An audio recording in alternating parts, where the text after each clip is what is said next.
रेखा जी, जब आप बात कर रही हैं आयुष्मान योजना की, जब आप बात कर रही हैं आरोग्य केंद्र की, तो आम आदमी पार्टी दावा करती थी अपने मोहल्ला क्लिनिक का, और उनका कहना था लोगों तक उसकी पहुंच बहुत ज़्यादा थी, लोगों को उसका फ़ायदा ज़्यादा मिलता था। वो कहाँ है अब? देखिए, मोहल्ला क्लिनिक और आयुष्मान आरोग्य मंदिर में सच में ज़मीन आसमान का अंतर है। एक मोहल्ला क्लिनिक जिसे नाम दिया गया वो सड़क किनारे नाले पे बना हुआ पोटा कैबिन, जहाँ ना डॉक्टर ना दवाई ना कोई सुविधा, उसे आपने एक मार्केटिंग कर करके ये कहा कि जी मोहल्ला क्लिनिक है, जबकि आयुष्मान आरोग्य मंदिर में डॉक्टर भी है, नर्स भी है, पैरामेडिकल स्टाफ भी है, दवाइयाँ भी है, टेस्टिंग भी है, ब्लड टेस्ट इत्यादि 80 प्रकार के टेस्ट आप वहाँ से करवा सकते हैं। वहाँ वैक्सीनेशन भी है।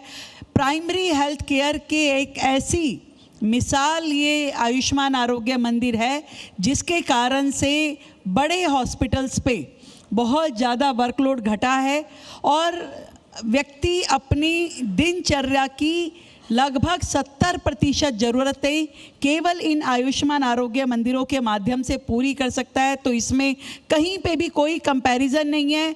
मोहल्ला क्लिनिक भ्रष्टाचार के अड्डा थे, जहाँ की अकाउंटिंग, जहाँ की बिलिंग आज भी सीएजी के पास पेंडिंग पड़ी है, और वहाँ पे जिस तरीके से भ्रष्टाचार के अड्डे खुले थे वो दुनिया जानती है, दिल्ली जानती है।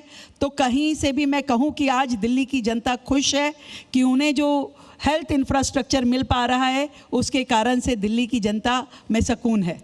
रेखा जी, आपने भ्रष्टाचार का जिक्र किया, मैं सोचा था बाद में आप सवाल पे आऊँगा आपके पास में, लेकिन आपने कर ही दिया है जिक्र। तो भ्रष्टाचार का आरोप आपने आम आदमी पार्टी पर शराब घोटाले को लेकर भी लगाया था।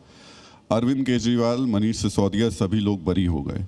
आप जिस मोहल्ला क्लिनिक पे भ्रष्टाचार की बात कर रहे हैं वो भी आरोप है। आम आदमी पार्टी पर कोई आरोप साबित नहीं हो पा रहा, जबकि बीजेपी लगा बहुत लंबे वक्त से रही। राहुल जी, दो तरह की अदालतें होती है। एक होती है जनता की अदालत, जिसमें पूरी तरीके से दिल्ली की जनता ने आम आदमी पार्टी को, उनके नेताओं को गुनहगार साबित करते हुए इस सत्ता से बाहर किया।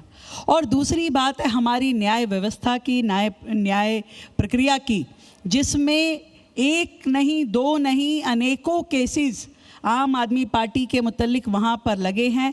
और इस न्यायिक प्रक्रिया में किसी एक स्टेज पे आपको ये मिल जाना कि आप उसको मिसगाइड करें पब्लिक को कि मुझे बरी कर दिया गया है, जबकि हाई कोर्ट की टिप्पणियाँ पूरे देश ने सुनी है, पूरी दिल्ली ने सुनी है। एक कोर्ट ने आपको थोड़ी सी स्पेस दे दी तो आपने कहा कि हम कट्टर ईमानदार हैं, और ये जो जज है इसको तो अवार्ड दिया जाना चाहिए, उनके साहस की आप भूरी भूरी प्रशंसा कर रहे थे। और दूसरे जज ने जहां आपको कटघरे में खड़ा किया तो आपने उन पे क्वेश्चन मार्क लगा दिया। तो ये व्यवस्था तो वो खुद ही जाने कि किसको वो तमगा देते हैं, किसको नहीं देते, परंतु न्याय जो है वो पूरी तरीके से होकर रहेगा।